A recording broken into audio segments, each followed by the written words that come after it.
Hi teachers, principals and educators. We are on an exciting journey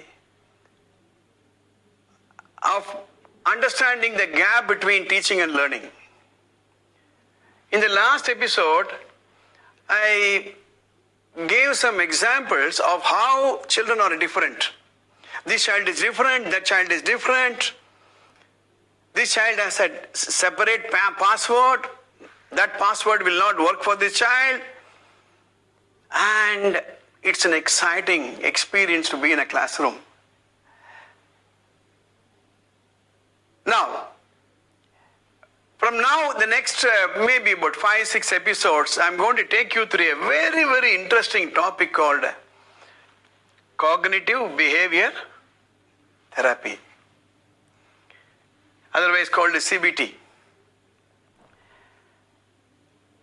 I happened to see a book on the same topic, cognitive behavior therapy. I went through the book. I did a certificate program on CBT from US. Ever since I have changed. I have started understanding my relationship with people.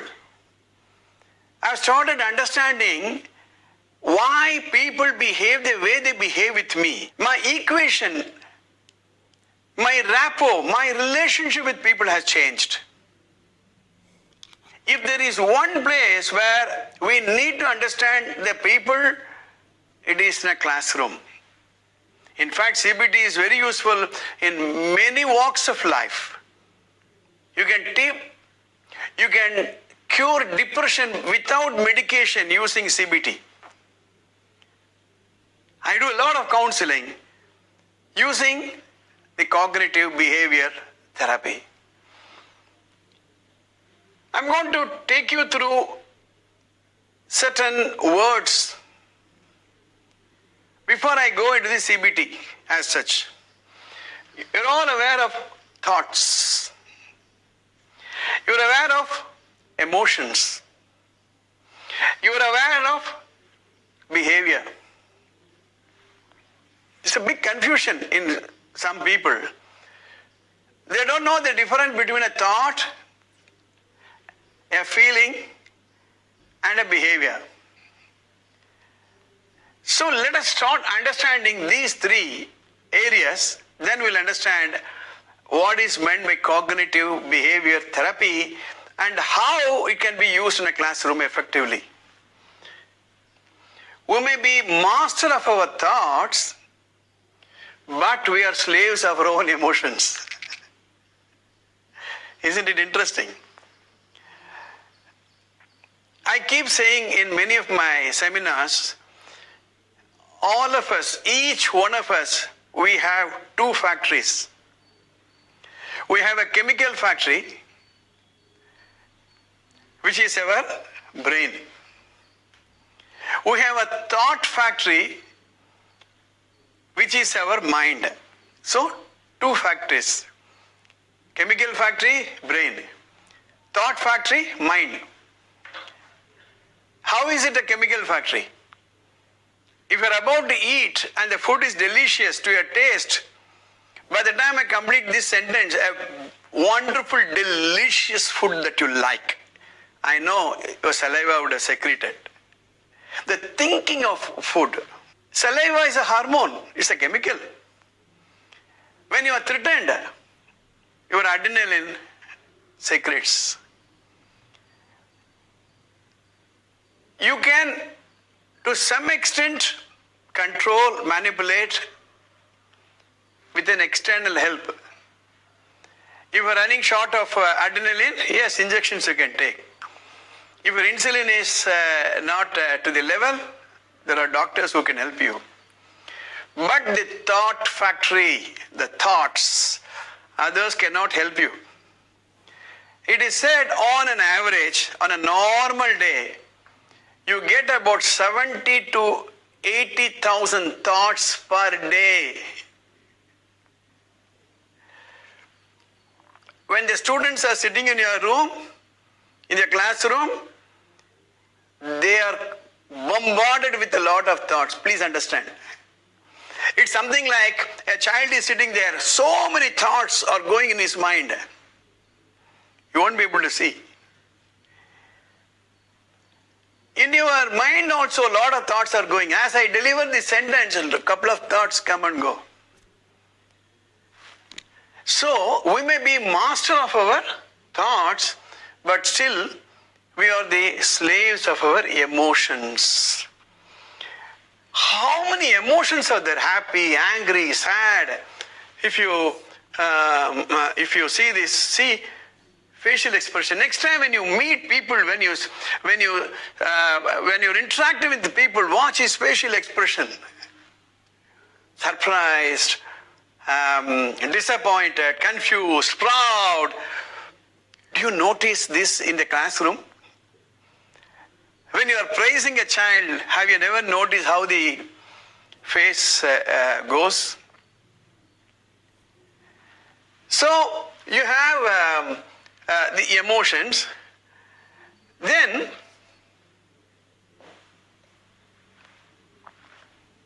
you have the body, you have the mind. You have the emotion, you have the feeling. Where is the emotion? Is it in the body? Where are the feelings? Is it in the body? Some amount of it is in the body, some amount of it is in the mind. There's a constant interaction between your mind and the body. And you have an intellect. In one of the episodes, I discussed about the brain, the mind and the buddhi, the intellect. And there's a constant interaction taking place. The intellect, that is deciphering what is happening to me. Trying to be inquisitive, what's happening in the classroom. Trying to be inquisitive, why is the student dull? So there is always an interplay between emotion, feelings, intellect, resulting in behavior and action. This is the basic fundamental things we should understand before we understand cognitive behavior therapy. Drop these jargons, CBT. Let jargons be apart. Let's understand the human nature. Let us understand how the mind and the brain work with each other. That is what we are going to do, an amazing journey into understanding. Cognition means understanding. Therapy means getting some, intervention to rectify if there is a problem. I'm recalling a quotation from Ralph Waldo Emerson. The ancestor of every action is a thought. I go to the coffee shop to have a cup of coffee. That going to the coffee shop is a result of my thought. My shouting at a person is an action. Some thought should have crossed my mind. Otherwise, I will not be doing it. So, behind every action, preceding every action is a thought. Once we understand it, it becomes very, very easy. So, action is different, thought is different. Thought is different, feelings are different. One more quotation. We are not merely human beings, we are also thinking beings. We think. We think. I want to recall an anecdote I had long ago, nearly maybe about 25 years ago. Me and my friend, we were doing a program on time management in a remote village near Madurai. It was a Saturday evening and we had a class on Monday. So evening was free, Sunday was also free. We were sitting underneath the tree. A small little boy was there and another grown-up boy was bullying this boy. And before doing that, this boy, the elder boy, was telling us, sir, he's not going to school, he does not know basic maths or anything. See how he's going to be missing in life. So he took, those days, there was a 20 paisa coin. 20 paisa coin, I don't know how many of you would have noticed. A 20 paisa coin, he took it in his hand, and he took another 25 paisa coin. 20 paisa coin will be larger in size, bigger in size. 25 paisa can be smaller in size. So he went and showed that to that small little boy, and he was winking at us. And that boy thought, and then he took 20 paisa coin. And so this elder boy, broke into laughter, and then said, go, you fellows, you do not go to school and you are going to be ignorant. Next day also, the same thing was happening, Sunday. They were playing catapult and whatever, some small little country games. Again that small little boy was coming. Innocently again took a 20 paisa coin. Then on Monday evening, we were in the marketplace. The small little boy was coming. I wanted to test. So I searched, and I had a 20 paisa coin, I had a 25 paisa coin.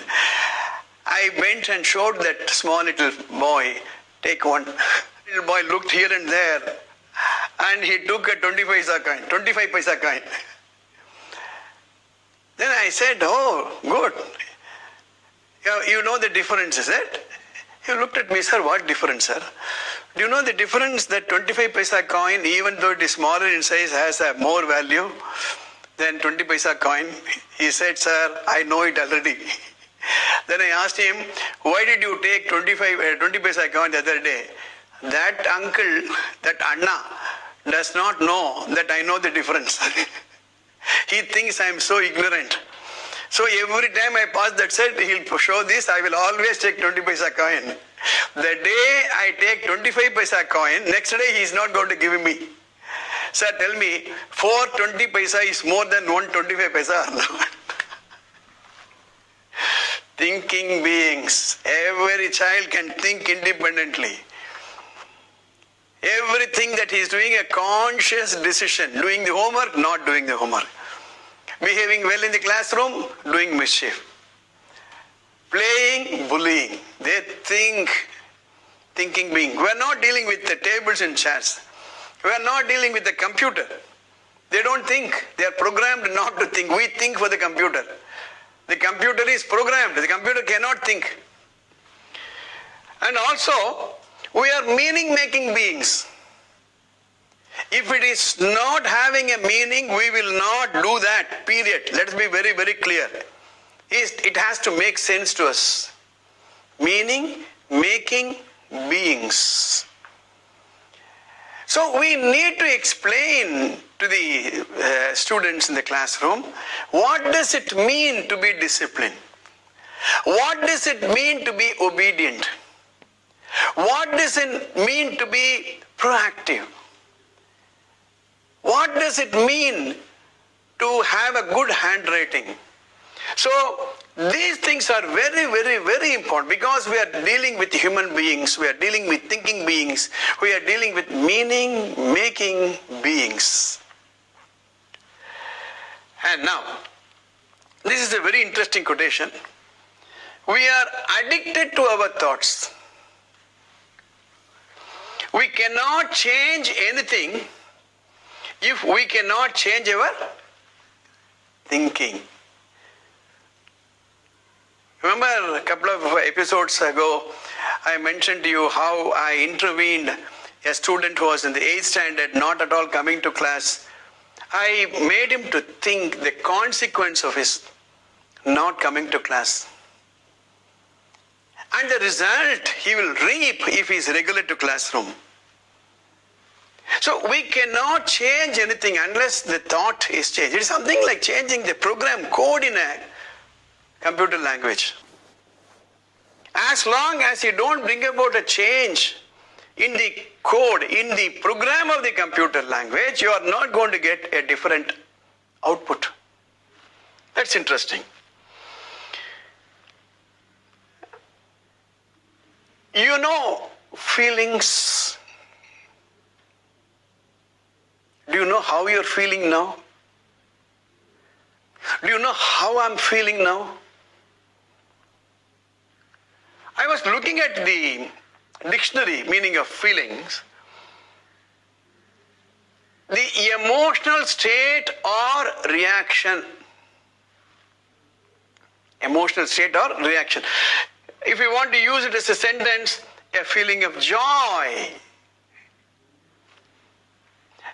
a feeling of lonely, even the facial expression, even small little tiny changes in the facial expression, the raising of the eyebrow,